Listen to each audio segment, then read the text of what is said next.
الحمد لله نحمده ونستعينه ونستغفره ونؤمن به ونتوكل عليه ونعوذ بالله من شرور أنفسنا ومن سيئات أعمالنا من يهده الله فلا مضل له ومن يضلله فلا هادي له ونشهد أن لا إله إلا الله وحده لا شريك له ونشهد أن محمدًا عبده ورسوله أما بعد أرسله بالحق بشيرا ونذيرا وداعيا إلى الله بإذنه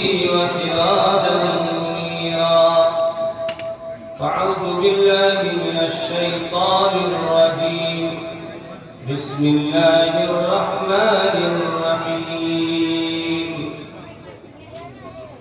اقرأ باسم ربك الذي خلق خلق الإنسان من علق اقرأ وربك الأكرم الذي علم بالقلم علم الإنسان ما لم يعلم وقال النبي صلى الله عليه وسلم القرآن شافع مشفع أو كما قال عليه الصلاة والسلام ہے قول محمد قول خدا ہے قول محمد قول خدا فرمان نہ بدلا جائے ہے قول محمد قول خدا فرمان نہ بدلا جائے گا بدلے گا زمانہ لاکھ مگر قرآن نہ بدلا جائے گا برادران اسلام بزرگان محترم امت کے غیور نوجوانوں اور خواتین ماں اور بہنیں آج ہم اس وقت ایک ایسی مجلس میں شریک ہیں جو مجلس اپنی عظمت کے اعتبار سے فضیلت کے اعتبار سے نسبت کے اعتبار سے دنیا کی ساری مجلسوں میں فائق ہے اور عظیم ترین ہے اس لیے اللہ کے نبی جناب رسول اللہ صلی اللہ علیہ وسلم نے ایسی مجلس پر آپ نے فرمایا کہ مجلس ختم ہونے سے پہلے اللہ تعالیٰ جتنے مجلس میں شریک ہیں سب کے گناہ کو معاف فرمائے آج کا یہ عظیم الشان اجلاس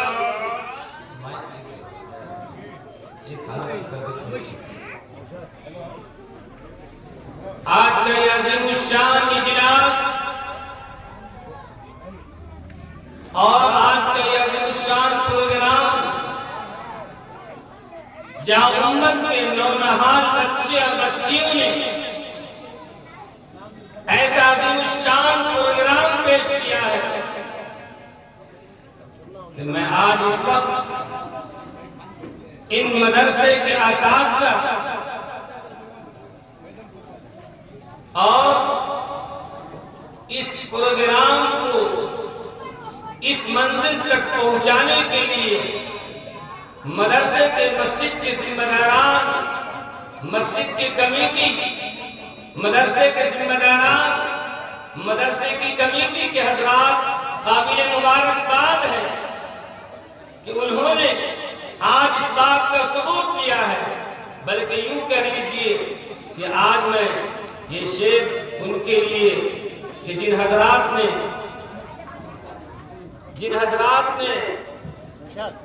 آج کا اس عظیم الشان پروگرام سجایا اور اس کے پیچھے اپنی کاوشیں کی اپنی قربانیاں پیش کیا ہے، اپنا مال و متاع پیش کیا ہے، اور اس پروگرام کو کامیاب بنانے کے لیے ہر ممکن کوششیں کی ہیں۔ میں ان تمام حضرات کو مبارکباد پیش کرتا ہوں اور یہ شعر ان کے نظر کرتا ہوں، اس لیے کہ انہوں نے ان معصوم بچوں کے لیے، بچیوں کے لیے جو انعامات کا انتظام کیا ہے اور ایسے اجلاس کا انتظام کیا ہے، دراصل اس پر اجر دینے والی ذات اللہ کی ہے۔ آپ نے وہ کام کیا ہے کہ آپ نے امیر کے بچوں کو بھی لیا ہے، غریب کے بچوں کو بھی لیا ہے، اور انعامات نے سب کو شریک کیا ہے۔ اسی لیے شاعر کہتا ہے، حیات لے کے چلو، پیام لے کے چلو، چلو تو سارے زمانے کو ساتھ لے۔ دوستو اور بزرگوں، حقیقت یہ ہے کہ جس علاقے، جس محلے، جس خطے میں نوجوان آگے آ جاتے ہیں، خدا کی قسم حالات بدل دیتے ہیں، علاقے میں انقلاب پیدا کرتے ہیں۔ محلے اور علاقے کی تعلیمی معیار کو بلندی تک پہنچانے کے لیے اور بڑے نوجوانوں کے بڑے کردار ہوتے ہیں۔ انہوں نے بچوں کی حوصلہ افزائی کی ہے۔ اب انعامات انشاءاللہ تقسیم ہوں گے، ان کے حوصلے بلند ہو جائیں گے، اور وہ بچے اور ان بچوں کی ماں باپ جنہوں نے اب تک مکتب میں اپنے بچوں کا داخلہ نہیں کرایا، آج کے اس پروگرام کو سن کر، اس انعامات کو دیکھ کر انشاءاللہ ان کے دلوں میں بھی حوصلہ پیدا ہوگا کہ آئندہ سال ہم بھی اپنے بچوں کو دینی تعلیم کے لیے مکتب میں داخلہ کرائیں۔ دوستو اور بزرگوں، وقت چونکہ بہت مختصر ہے، قرآن مجید کی چند آیت اور احادیث کا خلاصہ کے بعد اپنی بات آدھا گھنٹے کا وقت دیا گیا ہے۔ بہت اطمینان اور وقار کا یہ مجمع ہے، اس لیے بہت خاص بات بتانا چاہتا ہوں۔ اسٹیج پر علماء کرام، مسجد کمیٹی، مدرسہ کمیٹی کے سارے ذمہ دار حضرات آزو بازو اسٹیج پر دائیں بائیں سامنے بیٹھے ہیں۔ اللہ تعالیٰ ان کی خدمات کی بہت قبول فرمائے اور دارین میں بہتر سے بہتر بدلہ عطا فرمائے۔ دوستو اور بزرگوں، دنیا کے اندر دو انعام اللہ نے، دو ہیرے عطا فرمائے۔ اس امت کو اللہ نے دو ہیرا عطا فرمایا، اور دونوں ہیرا لاجواب ہے۔ ایک ہیرا قرآن معظم، ایک ہیرا قرآن معظم، اور دوسرا ہیرا محمد عربی صلی اللہ علیہ وسلم کی ذات۔ اور دونوں ہیرا قابل افتخار ہے، لیکن دو ہیرے پر ایک ہیرا بھاری ہے۔ آپ کیا فیصلہ کریں گے؟ آپ کے دل و دماغ میں بات آئے گی کہ قرآن، اس لیے کہ وہ اللہ کا کلام، اللہ سے نکلا ہوا ہے۔ میرے دوستوں اور بزرگوں اور دوستوں، محمد عربی صلی اللہ علیہ وسلم کی ذات مبارک، یہ ہیرا قرآن پر بھی بھاری ہے، اس لیے کہ قرآن اپنے مفہوم کو سمجھانے کے لیے محمد عربی صلی اللہ علیہ وسلم کا محتاج۔ آپ بتائیں، علماء موجود ہیں، قرآن پاک کی ایک آیت ہے، یا ایھا الذین آمنوا اذا قمتم الی الصلاۃ فاغسلوا وجوہکم وایدیکم الی المرافق، کہ جب نماز کے لیے کھڑے ہو تو وضو کرو۔ آپ بتائیے، کسی کو آپ نے دیکھا آج تک کہ آ کر سب پہ کھڑا ہو گیا نماز کے لیے اور سب کوئی وضو کر رہا؟ علماء موجود ہیں، اس آیت کی تشریح میں علماء مفسرین لکھتے ہیں، یا ایھا الذین آمنوا، اے ایمان والو، جب نماز پڑھنے کا ارادہ کرو، جب نماز پڑھنے کا ارادہ کرو تو وضو کرو۔ تو قرآن مجید کی ان آیات کو 6666 آیات کو سمجھانے والی ذات کون ہے؟ محمد عربی صلی اللہ علیہ وسلم کی ذات مبارک۔ تو ذرا ہم قرآن جو عظیم الشان ہیرا ہے، پہلے اس پر نظر کرتے ہیں، اور قرآن جس ہیرے پر نازل ہوا، دوسرا ہیرا، ہم اس پہ بھی نظر کرتے ہیں۔ سب سے پہلے ہم دیکھتے ہیں جناب محمد عربی صلی اللہ علیہ وسلم کی ذات مبارک۔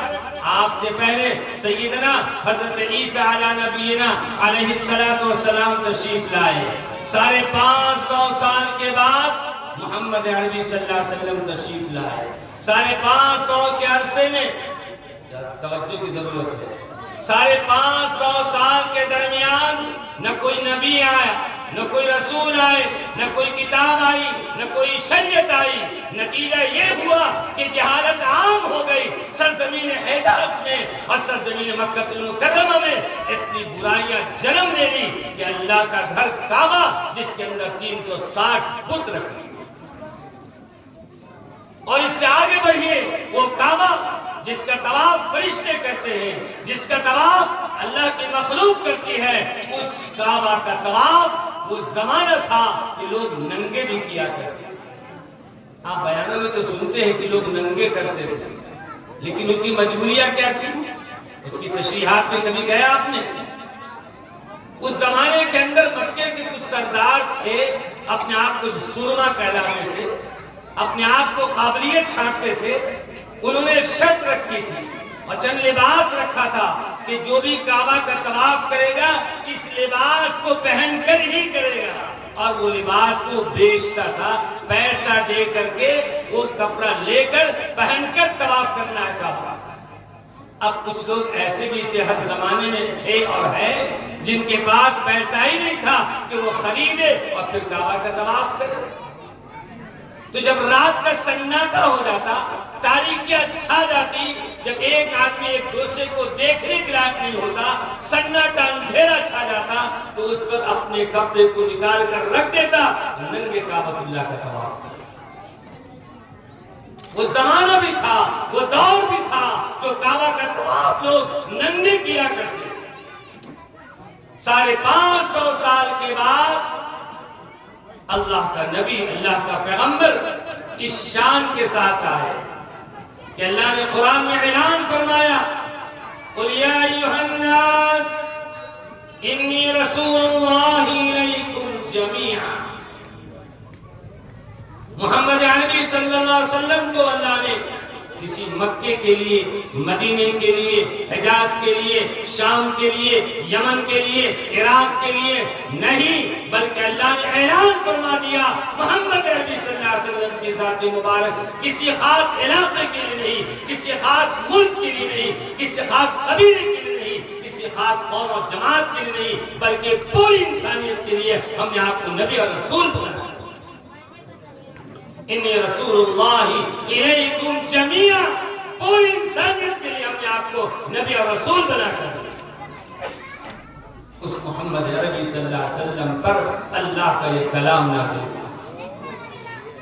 قرآن کا اعجاز دیکھیے، قرآن پاک کی آیت، حضور اکرم صلی اللہ علیہ وسلم 40 سال کی عمر آپ کی پہنچنے کو ہے، تقریباً 6 ماہ کا مہینے کا عرصہ باقی ہے.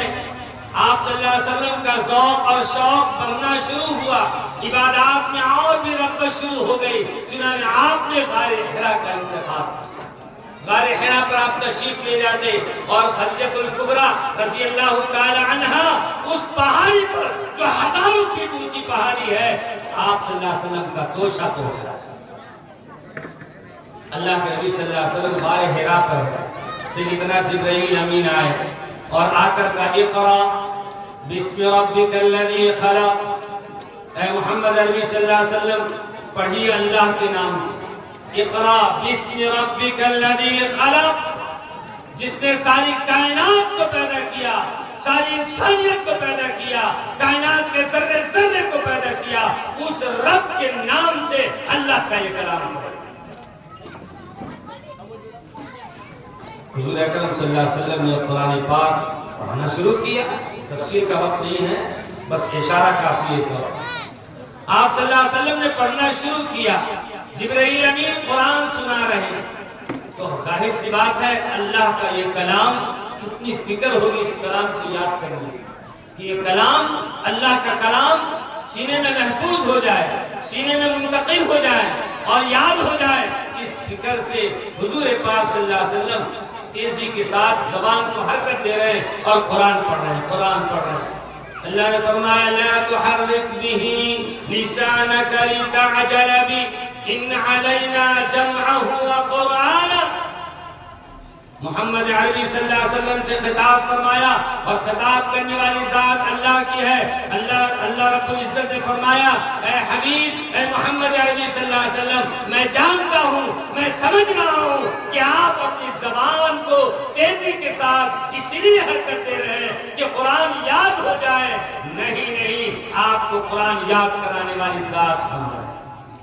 قرآن آپ کے سینے میں ہم یاد بھی کروا دیں گے، آپ اطمینان سے قرآن سنیے، اس لیے کہ قرآن کے الفاظ کو بھی سننا ہے اور قرآن پاک کے لہجے کو بھی سننا ہے۔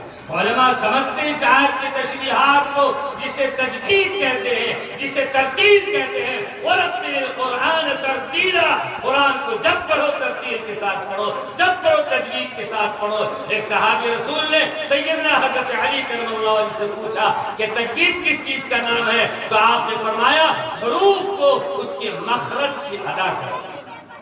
ایک آدمی ایک قاری ہے، آواز تو بہتر نہیں ہے، لیکن تجوید کے ساتھ قرآن پڑھتا ہے۔ تجوید کے ساتھ پڑھنے کا مطلب یہ ہے قرآن جیسے جبرائیل امین لے کر آئے ہیں ویسے ہی پڑھ رہا ہے، یعنی تجوید کے ساتھ۔ تو حضور پاک صلی اللہ علیہ وسلم نے فرمایا الفاظ قرآن کو بھی آپ دیکھیے، سنیے، اور تجوید اور ترتیل کو بھی آپ سنیے، لہجہ کو بھی سنیے۔ لا تحرک به لسانک لتعجل به، اپنی زبان کو تیزی کے ساتھ حرکت نہیں دیجیے۔ ان علینا جمعہ وقرآن، اس قرآن کو آپ کے سینے میں ہم جمع دیں گے، اس قرآن کو آپ کے سینے میں محفوظ کر دیں گے اور آپ کی زبان سے پڑھا بھی دیں گے۔ سبحان اللہ، کیا فرمایا؟ اللہ نے ذمہ داری لے لیا، اے محمد عربی صلی اللہ علیہ وسلم، قرآن کو آپ کے سینے میں محفوظ کرو۔ اِنَّا نَحْنُ نَزَّلْنَا الذِّكْرَ وَإِنَّا لَهُ لَحَافِظُونَ، اللہ نے اس قرآن کو نازل کیا اور وہی اس کا محافظ ہے۔ ایک چیز یاد رکھیے، اللہ تعالیٰ دنیا کے سارے نظام کو اسباب سے چلاتا ہے۔ ذریعہ کس سے چلاتا ہے؟ ذریعہ چلاتا ہے۔ بٹن آف کر دیجئے، لائٹ آف ہو جائے۔ تو روشنی کے لیے لائٹ بٹن دبانا، لائٹ ایک ذریعہ ہے، لیکن یاد رکھیے اللہ دنیا کے سارے نظام کو اسباب سے ضرور چلاتا ہے، لیکن خداوند قدوس اس اسباب کا محتاج نہیں ہے، اسباب کا محتاج نہیں ہے، مگر اسباب کی دنیا کو چلانے پر وہ قادر ہے۔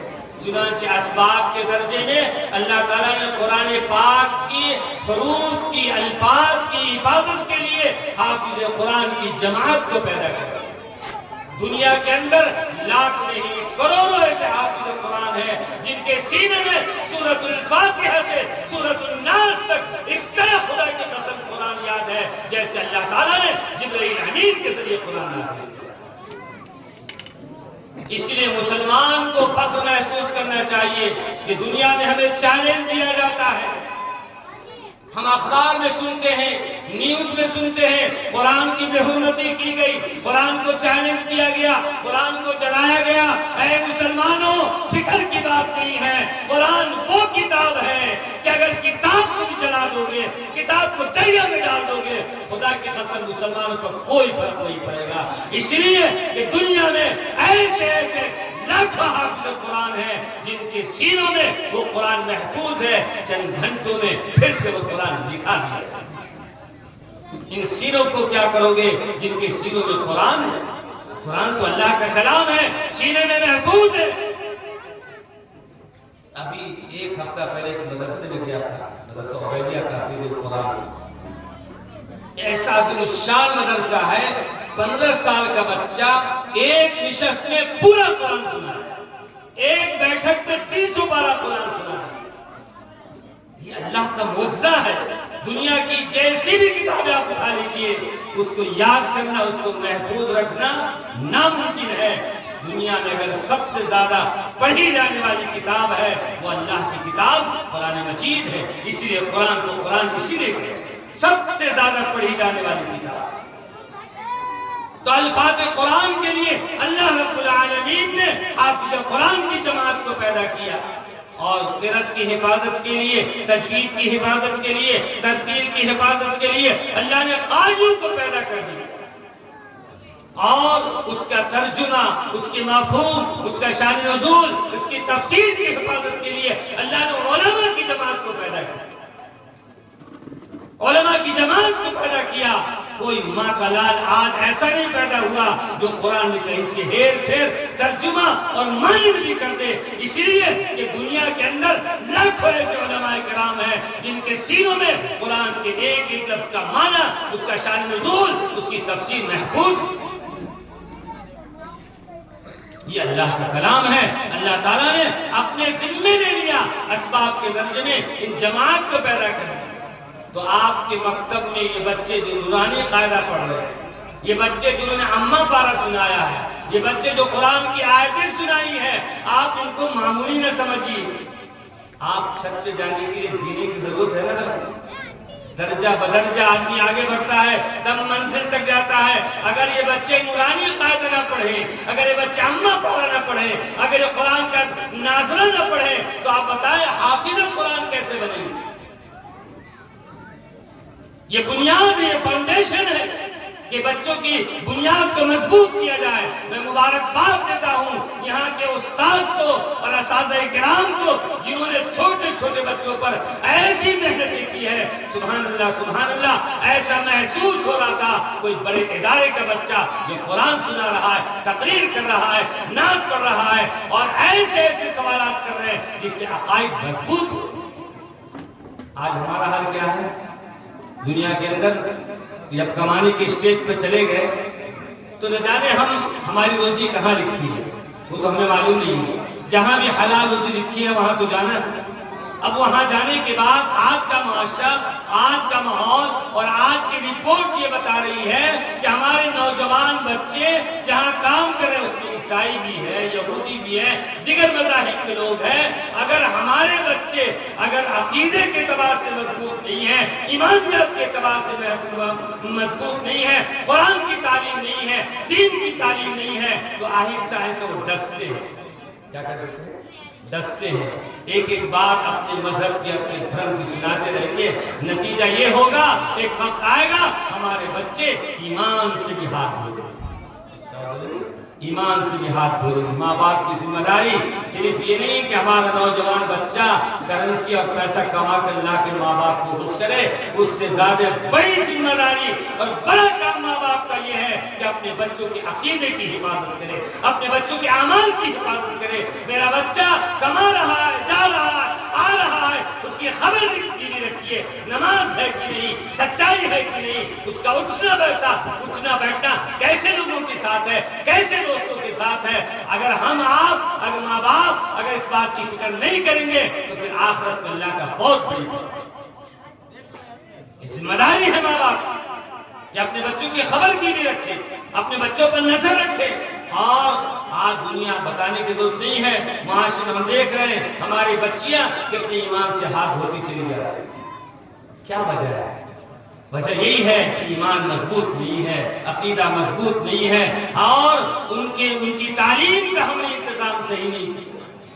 دینی تعلیم کے ساتھ اصلی تعلیم کا بھی انتظام، دینی تعلیم، شریعت کی تعلیم، قرآن کی تعلیم، حدیث کی تعلیم کے ساتھ ساتھ اصلی تعلیم، دنیاوی تعلیم، جس تعلیم کو حاصل کر کے ہمارے بچے ڈاکٹر بنے، انجینئر بنے اور IPS بنے، بڑے بڑے منصب پر فائز ہو، وہ تعلیم بھی حاصل کرنا۔ اور ہمارے مسلمانوں میں ایک بہت بڑی غلطی کیا ہے کہ کچھ بچے تو ایسے ہیں جو مڈل کلاس پڑھ کے ان کی تعلیم رک جاتی ہے، اور کچھ بچے ایسے ہیں جو آگے SLC پاس کر لیتے ہیں تو ان کے ماں باپ بہت خوش ہوتے ہیں، SLC پاس کیا، جاؤ آپ کماؤ کے لاؤ۔ اور کچھ بچے ایسے مجبور ہوتے ہیں کہ آگے ڈگری کرنے کے لیے یا اس سے بڑی پڑھائی کرنے کے لیے ان کے پاس پیسے نہیں رہتے۔ ایسا تو نہیں کہ ہمارے معاشرے میں ایسے لوگ نہیں ہیں جو غریب کے بچے کو، پڑوس کے بچوں کو، رشتہ دار کے بچوں کو، جن کے پیسے کی وجہ سے، فیس کی وجہ سے اپنے بچے آگے تعلیم نہیں بنا سکتے ہیں، کیا ان کی ذمہ داری نہیں لے سکتے؟ ایک واقعہ سے اللہ کے نبی جناب رسول اللہ صلی اللہ علیہ وسلم آپ کے چچا حضرت عباس رضی اللہ تعالیٰ عنہ کے پاس گئے۔ تھوڑے اتنے میں بڑے تھے اور صاحب ثروت، اللہ کے رسول صلی اللہ علیہ وسلم کا جب نکاح حضرت خدیجہ کبریٰ رضی اللہ تعالیٰ عنہ سے ہوا تو اللہ تعالیٰ نے آپ کو بھی مضبوط کر دیا مالی اعتبار سے. تو حضرت عباس رضی اللہ تعالیٰ کے پاس آئے اور اللہ کے نبی صلی اللہ علیہ وسلم نے مشورہ کیا کہ ہم ایک مشورے کے لیے آئے کہ چچا ابو طالب کثرت الاولاد ہے، ان کی اولادیں کثیر ہیں، جس کی وجہ سے وہ بہت پریشان رہتے ہیں، اس کی کفالت نہیں ہو پا رہی ہے، اس کی پرورش نہیں ہو پا رہی صحیح سے، اس کی تعلیم کا صحیح نظم و نسق نہیں ہو پا رہا ہے. کیا بہتر ہوتا ہم دونوں ایک بیٹی کی ذمہ داری لیں. یہ دونوں مشورہ کر کے اللہ کے نبی صلی اللہ علیہ وسلم اور چچا حضرت عباس دونوں حضرت ابو طالب کے پاس پہنچے اور کہا چچا جان ایک بچے کو میرے حوالے کیجئے اور ایک چچے کو چچا عباس کے حوالے کیجئے، ہم دونوں ان کی کفالت کریں گے. چنانچہ سیدنا حضرت علی رضی اللہ تعالیٰ کی کفالت حضور پاک صلی اللہ علیہ وسلم کی ذمہ آئی، آپ کی ذمہ داری لیا اور حضرت جعفر رضی اللہ تعالیٰ کی ذمہ داری حضرت عباس رضی اللہ تعالیٰ نے لیا اور حضرت عقیل کی ذمہ داری آپ کے چچا ابو طالب یعنی والد کے ہی پاس ہے. تو یہ کوئی نئی بات نہیں ہے جو آپ کو کہی جا رہی ہے کہ ہمارے خاندان میں، ہمارے پڑوس میں، ہمارے محلے میں، ہمارے علاقے میں ایسی بچیاں ہیں یا ایسی بچیاں ہیں جو پیسے کی وجہ سے فیس اسکول اور کالج کی فیس کی بنیاد پر ان کی تعلیم رک جاتی ہے. تو ان کو آگے بڑھانے کے لیے اے نوجوانوں آگے بڑھیں. اگر آپ اپنے رشتہ دار کا مدد کر کے گھر بناتے ہیں تو ہو سکتا ہے تعلیم نہیں رہنے کی بنیاد پر وہ بچہ گھر کو کھو دے. تعلیم نہیں رہنے کی بنیاد پر آپ کی دی ہوئی دولت کو، آپ کے دیے مال کو وہ ضائع کر دے گا اور ختم ہو جائے گا. لیکن آپ نے خاندان کے، محلے کے، پڑوس کے ایک بچے کی ذمہ داری لے لیا اور کفالت کر لیا اور تعلیم دے دیا تو خدا کی قسم نسلم بعد نسل خاندان کا خاندان اس کا علم یافتہ ہوگا. ذمہ داری لیتے ہیں نوجوان آج اپنے مصمم کیجئے. آج مسلمانوں میں جو تعلیم کا فقدان ہے اسی وجہ سے ایک تو شوق نہیں ہے، جذبہ نہیں ہے، اور جن حضرات کو شوق ہے ان میں بعض ایسے بھی ہیں جو مالی اعتبار سے کمزور ہونے کی بنیاد پر ان کی تعلیم رک جاتی ہے. تو میں ان حضرات سے جن کو اللہ نے سہولت دیا ہے، جن کو اللہ نے مال دیا ہے، اس مال کو برتھ ڈے پر خرچ کرنے کے بجائے، اس مال کو ادھر ادھر ضائع کرنے کے بجائے ایک بچے کی زندگی سنوارنے پر خرچ کر دیجیے. اللہ نے قرآن مجید میں فرمایا ان المبذرین کانوا اخوان الشیاطین، فضول خرچی کرنے والا شیطان کا بھائی. کیا فرمایا؟ فضول خرچی کرنے والا شیطان کا بھائی ہے. ہم شیطان کے بھائی بنیں گے یا اللہ کے نبی کی دعا لیں گے؟ میرے محترم بزرگو دوستو، ایک ایک رتی ایک ایک پیسے کا حساب ہوگا. دیکھیے ہمارے دماغ میں، ہمارے ذہن میں کیا ہے؟ یہ مال میرا ہے، میں نے محنت کیا، دن رات محنت کیا، کوششیں کیا اور اس کے بعد پیسہ کمایا. یہ مال میرا ہے، یہ پیسہ میرا ہے، میں جیسے چاہوں جہاں چاہوں استعمال. یہ دھوکہ ہے. مال میرا نہیں ہے. اگر مال میرا ہوتا تو آپ کو اجازت ہوئی جہاں چاہے جیسے چاہے خرچ. علماء موجود ہے، حدیث پاک میں آتا ہے قیامت کے دن 5 سوال ہوں گے. ان میں ایک سوال یہ ہوگا، اللہ رب الجلال فرمائیں گے تو نے مال کمایا، یہ بتاؤ حلال طریقے سے کمایا کہ نہیں؟ کہے گا اللہ میں نے حلال طریقے سے کمایا.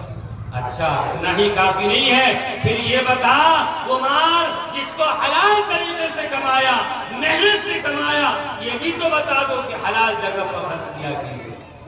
تو دونوں سوال کیے جائیں گے. حلال مال کمانا بھی ہے، حلال مقام پر خرچ بھی کرنا. تعلیم کے اعتبار سے ہمیں بہت سوچنے کی ضرورت ہے. اپنے بچوں کی تعلیم کا انتظام کیجیے. جو بچے ماشاءاللہ خاص طور سے بچے اور بچیاں ہیں اور ان کے ماں باپ ہیں، اس لیے خاص گزارشات ان کی طرف یہ ہے کہ ہمارے بچے کی تعلیم کے سلسلے میں بالکل کوتاہی مت برتیں. بالکل کوتاہی مت برتیے. بچے اسکول سے آ جائیں، کالج سے آ جائیں، ماں باپ کی ذمہ داری ہے ان پر نظر رکھیے. اپنے دوست کے ساتھ کہاں جا رہا ہے اس کا ٹائم مقرر کیجیے کہ اسکول سے آنے کے بعد، کالج سے آنے کے بعد گھر میں اسٹڈی کرے، گھر میں مطالعہ کرے، گھر میں پڑھے. جب جا کر وہ آگے بڑھے گا، اچھے نمبرات حاصل کرے. آج ایک حالت یہ ہے کہ موبائل ایسی چیز ہے، ماں باپ بچے کو دینے پر مجبور ہے۔ وہ کہتے ہیں اس میں ہماری پڑھائی کا سلسلہ ہے، کچھ ہمیں چھان بین کرنا پڑتا ہے اور اس میں کچھ ڈھونڈنا پڑتا ہے۔ ماں باپ موجود ہیں، ٹھیک ہے، ماں باپ دیجیے موبائل، کوئی حرج نہیں ہے، لیکن نظر تو رکھیے۔ کم از کم اتنا تو کر سکتے ہیں کہ جب رات ہو جائے تو ماں باپ کی ذمہ داری ہے ان سارے موبائل کو اپنے بیڈ روم میں رکھ لیجیے، بچوں کے حوالے نہیں کیجیے، ورنہ کچھ بچے ایسے بھی ہیں جو رات بھر آپ سوتے رہیں گے، آپ کے بچے جاگتے رہیں گے اور پوری دنیا کا سیر کرتے رہیں گے۔ آج ضرورت اس بات کی ہے، مغربی تہذیب کے جو تباہ کن اثرات ہیں وہ ہمارے بچے نوجوانوں پر اتنا زخمی کرتے جا رہے ہیں، اتنا چور کرتے جا رہے ہیں کہ تعلیمی معیار میں ہمارے بچے گرتے چلے جا رہے ہیں۔ اسکول کالج میں پڑھ لیے بس کافی ہے، ان کے پاس وقت نہیں، اللہ ماشاءاللہ۔ پڑھنے والے کچھ بچے ہر زمانے میں تھے اور ہر زمانے میں رہیں گے انشاءاللہ۔ تو تعلیمی معیار میں بچوں پر خاص نظر رکھنے کی ضرورت ہے اور بچوں کو آگے بڑھانے کی ضرورت ہے۔ دوسری بات یہ عرض کر رہا تھا کہ آج کا یہ پروگرام جو سن رہا تھا، ماشاءاللہ بڑی طبیعت خوش ہو رہی تھی۔ چھوٹے چھوٹے بچے ایسے ایسے سوال کر رہے ہیں اور ایسے ایسے جواب دے رہے ہیں، انشاءاللہ اس کا بہت بڑا بچوں پر اثر پڑے گا۔ ماں باپ کی بڑی ذمہ داری اور یہ ہے کہ بچوں کی تربیت میں آپ خاص رول ادا کریں، بچوں کی تربیت پر خاص نظر رکھیے۔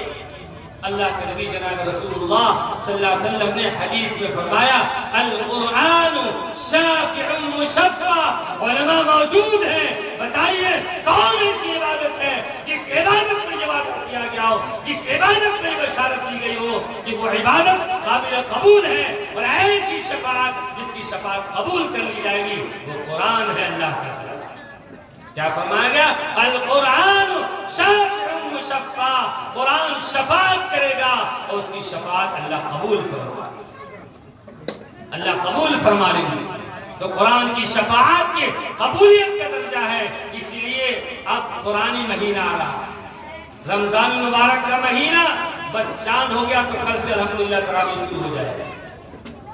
یہ قرآنی مہینہ ہے، قرآن سے خاص تعلق ہو، قرآن سے خاص لگاؤ ہو، ہر مرد و عورت پر ذمہ داری ہے کہ قرآن کا یہ مہینہ عظیم الشان مہینہ ہے، سال کا 12 مہینہ ہے، لیکن اللہ نے قرآن کو نازل کرنے کے لیے رمضان کا انتخاب۔ اِنَّا أَنزَلْنَاهُ فِي لَيْلَةِ الْقَدْرِ، اللہ نے شب قدر میں قرآن کو نازل کیا۔ تو یہ رمضان المبارک کا مہینہ ہم سب کی بڑی ذمہ داری ہے، ایک ماحول بنائے، اللہ سے مانگنے کا ایک خاص لگاؤ پیدا کیجیے۔ اللہ کے رسول جناب رسول اللہ صلی اللہ علیہ وسلم نے اپنی امت کو تعلیم دیا، اپنی امت کو یہ سمجھایا اور بتایا کہ اللہ سے مانگنا سیکھو، اللہ سے مانگنا سیکھو۔ اللہ تعالیٰ قرآن میں فرماتے ہیں، قُلْ يَا عِبَادِيَ الَّذِينَ أَسْرَفُوا عَلَىٰ أَنفُسِهِمْ لَا تَقْنَطُوا مِن رَحْمَةِ اللَّهِ۔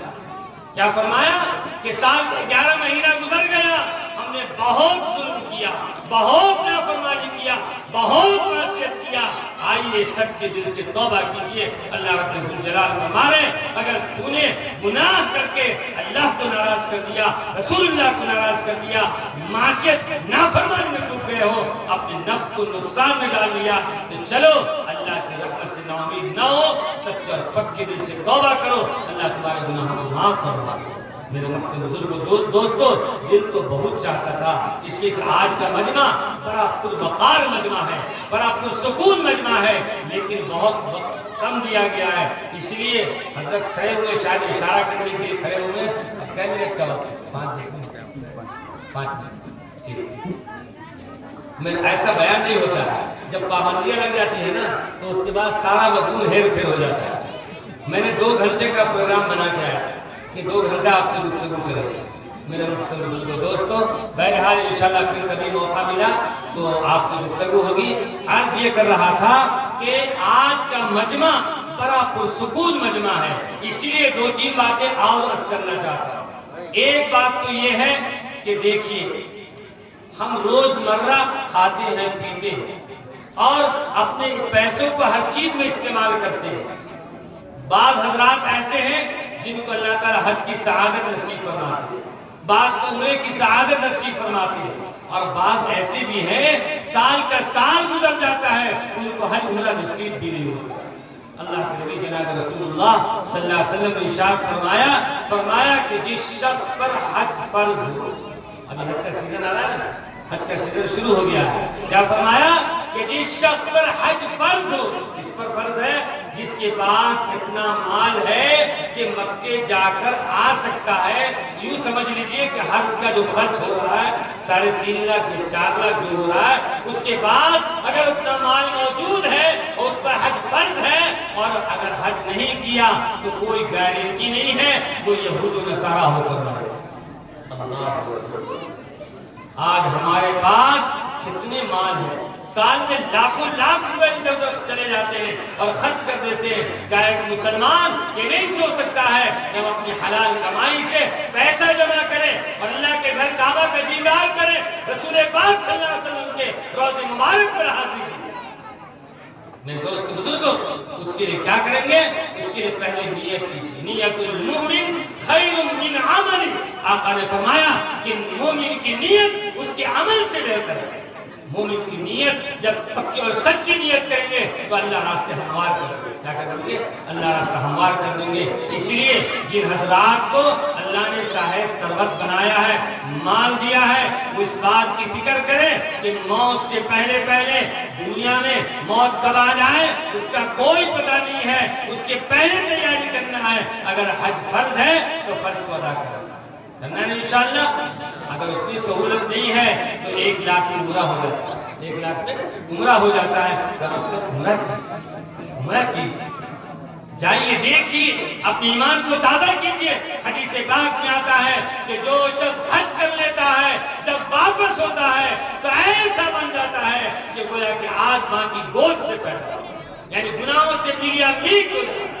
اور جو عمرہ کر کے آتا ہے، حدیث میں آیا جو عمرے کو عمرہ کرتا ہے اللہ اس کے گناہ کو بھی معاف فرما دیتے ہیں۔ اللہ کے گھر جائیں گے، توبہ کریں گے، استغفار کریں گے، اللہ کے سامنے گر گرائیں گے، اللہ ہمارے گناہ کو معاف فرما دے گا۔ میرے دوست بزرگوں، ایک شعر کے ساتھ یہ نوجوان چھوٹے چھوٹے عمر کے بچے یا بچیاں بیٹھی ہیں، ان کے لیے ایک شعر ہے، بس اس شعر پر اپنی بات کو ختم کرتا ہوں۔ ان کے ماں باپ اس شعر کو سمجھے اور اس کو اپنے بچوں پر فٹ کیجیے۔ بچے تو بے عقل ہیں، بڑے بچے ہوتے وہ خود سنتے اور سمجھتے، اس لیے سن کر ماں باپ کی ذمہ داری ہے اپنے بچوں کو اس شعر پر ان کی زندگی کو ڈھالیں۔ مٹا دو اپنی ہستی کو اگر کچھ مرتبہ چاہو، مٹا دو اپنی ہستی کو اگر کچھ مرتبہ چاہو، یعنی ہم اپنے آپ کو اگر کچھ بننا چاہتے ہیں، مٹا دو اپنی ہستی کو، یعنی اپنی ذات کو کھپا دینا، محنت کر کے مٹا دینا۔ کیا شادی اور کیا فینشن اور کیا فلاں اور کیا فلاں، نہیں، میں کہیں نہیں جاؤں گا، اپنی تعلیم پر فوکس کروں گا، اپنی تعلیم پر توجہ دوں گا۔ مٹا دو اپنی ہستی کو اگر کچھ مرتبہ چاہو، کہ دانا خاک میں مل کر، کہ دانا خاک میں مل کر گلے گلزار ہوتا۔ بھائی گیہوں کا دانہ کوئی ایک سا دانہ نہیں، اس کو کسان کیا کرتے ہیں؟ زمین میں ڈالتے ہیں، زمین میں ڈال دیتے ہیں، چند دن کے بعد جائیے وہ دانہ سڑ جائے گا، گل جائے گا، دیکھنے کے لائق بھی نہیں رہے گا۔ آپ سمجھیں گے تو گل گیا، خراب ہو گیا۔ شاعر کیا کہتا ہے کہ دانہ خاک میں مل کر گلے گلزار ہوتا ہے، اس میں سے پھر پیک نکلتی ہے، ہریالی نکلتی ہے، ہرا بھرا پودا ملتا ہے۔ میرے دوستوں اور بزرگوں، میری ماں اور بہنیں، اپنے بچوں پر تعلیم کو فوکس کیجئے، محنت کو فوکس کیجئے۔ آپ کے بچے اگر تعلیم حاصل کر لیں گے آپ کا بھی نام ہوگا، اچھے خاندان میں، اچھی فیملی میں، اچھے گھرانے میں آپ کے بچوں اور بچیوں کی شادیاں بھی ہوگی، اور عزت بھی اللہ دے گا اور دولت بھی اللہ دے گا۔ اس لیے آپ اپنی تعلیم پر فوکس کیجئے اور اپنی تعلیم پر اپنے بچوں کو لگائیے، انشاءاللہ ثم انشاءاللہ۔ اور خاص طور سے یہ چھوٹے چھوٹے سمجھدار بچے ہیں، ان سے گزارش ہے، ان سے بھی گزارش کرتا ہوں کہ آپ اپنے ماں باپ کی بات کو مان کر چلیں۔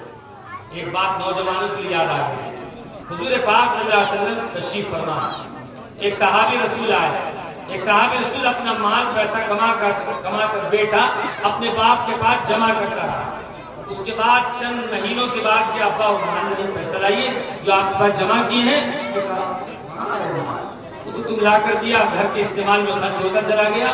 اب اس بیٹے کا پاڑا گیا، اب اس کی بی پی ہائی ہو گئی. سیدھا بھاگا ہوا رسول اکرم صلی اللہ علیہ وسلم کی خدمت میں آ گیا اور کہا اللہ کے رسول صلی اللہ علیہ وسلم میں اپنے باپ کا مقدمہ لے کر آیا. کیا کہا؟ اپنے باپ کا مقدمہ لے کر آیا ہوں. کیا مقدمہ ہے؟ کہ اللہ کے رسول محنت کی کمائی، پسینے کی کمائی کمایا، باپ کے پاس لا کر مال دیا. اب جب جاتے تو باپ کا تو مال ہے ہی نہیں، خرچ ہو گیا. کہا جاؤ بلا کر لاؤ. بیچارہ گیا، باپ کو بلا کر لایا. اب بیچارے باپ کی تو حالت خراب. کیا جواب؟ دو زانو ہو کر اللہ کے نبی کے پاس بیٹھ گیا. سنو نوجوانوں، خاص طور سے یہ حدیث میں اس لیے سنا رہا ہوں، وہ نوجوان جو اپنے باپ پر حکومت چلاتے ہیں، جو اپنے باپ کی تابع کر دیتے ہیں. اس دیش میں کماتا ہوں، میں آپ کی روزی کا انتظام کر رہا ہوں، میں آپ کی ضرورت کا انتظام کر رہا ہوں، آپ منہ بند کر کے رکھیں. اے نوجوانوں سنو اس حدیث کو. کیا فرمایا آقا صلی اللہ علیہ وسلم نے؟ فرمایا کیا ہوا کہ اللہ کے رسول مال جمع کیا، یہ کہتے مال خرچ ہو گیا. تو اللہ کے نبی نے فرمایا، علماء موجود ہے، ایک جملہ فرمایا، انت ومالک لابیک، تو تیرا مال سب تیرے ماں باپ. انت ومالک لابیک، تو تیرا مال سب تیرے باپ کا، تیرا کچھ بھی نہیں ہے، تیری ذات بھی کچھ بھی نہیں ہے. تو اپنی ذات پر نہیں غور کیا، تو اپنی حیثیت پر غور نہیں کیا، جبکہ اللہ نے قرآن میں فرمایا تیرے ماں باپ وہ ہیں جو سر پر بیٹھانے کے لائق ہیں. اس لیے نوجوانوں سے گزارش کرتا ہوں جو کماتے ہیں، محنت کی کمائی کماتے ہیں، اپنے ماں باپ پر احسان مت کیجیے کہ میں کما کر کھلا رہا ہوں. نہیں، آپ کی ذمہ داری اللہ نے آپ کے کاندھے پر ڈالی ہے کہ اپنے ماں باپ کی خدمت کیجیے، ماں باپ کی بات کو مان کر چلیے. بس اللہ سے دعا ہے. آخر میں پھر وہ شروع والا شعر یاد آتا ہے ہمارے مدرسے اور مسجد کی کمیٹی کے نوجوانوں کے لیے، ذمہ داروں کے لیے کہ آپ نے وہ کام کیا ہے، حیات لے کے چلو، پیام لے کے چلو، چلو تو سارے زمانے کو ساتھ لے کر چلو. خود کھا لینا، پی لینا، بیوی بچوں کے ساتھ زندگی گزار لینا کمال نہیں ہے. ان بچوں کے ساتھ زندگی آپ نے لگائی ہے، اللہ آپ کو چمکائے گا. اللہ سے دعا ہے اللہ ہمیں اور آپ کو کہنے سے زیادہ عمل کی توفیق عنایت فرمائے. وآخر دعوانا الحمدللہ رب العالمین.